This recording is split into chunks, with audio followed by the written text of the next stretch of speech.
Today, we are looking into ratios. We know the total number of pupils in the classroom, that is 36. And we also know that there are 8 girls for every 4 boys. We don't know the exact number of girls. We don't know the exact number of boys.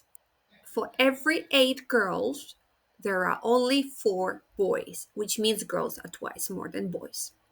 But we don't really know how many. But since we know the total, we can figure it out. And we can see how it works. If we put 8 plus 4, we will get 12. And then we have to see, what can we do with this number 12? We see here the total number 36. What if we put 12 plus 12 and plus 12? Will we get 36? Yes. If we put 12 plus 12 plus 12, we will get 36, which means we need to use 8 plus 4 once, 8 plus 4 twice, 8 plus 4 3 times.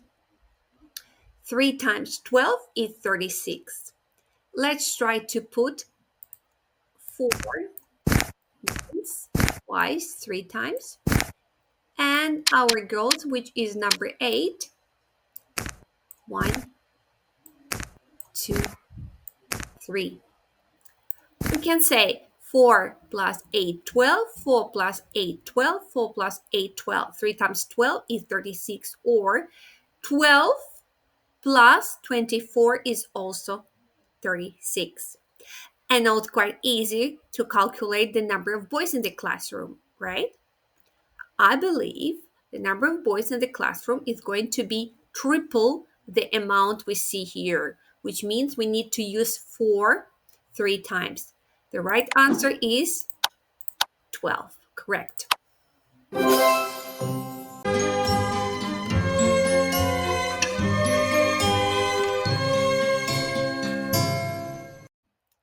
Today, we are going to talk about ratios.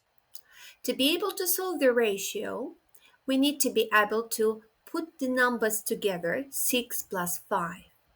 6 plus 5 gives us 11. But 44 is bigger than 11. But it's bigger only 4 times, which means if we use 6 4 times and 5 4 times and put them all together, we will get 44. 6 times 4 is 24, and 5 times 4 is 20. 20 plus 24 will give us 44. Let's have a look how it works. We can grow 11 to 44 if we multiply 11 by 4. We're going to use the boys 4 times. Let's see. 1, 2, 3, 4.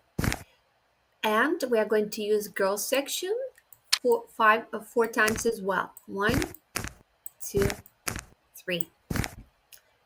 24 plus 20 gives us 44. So how many girls are in the classroom is 20, right?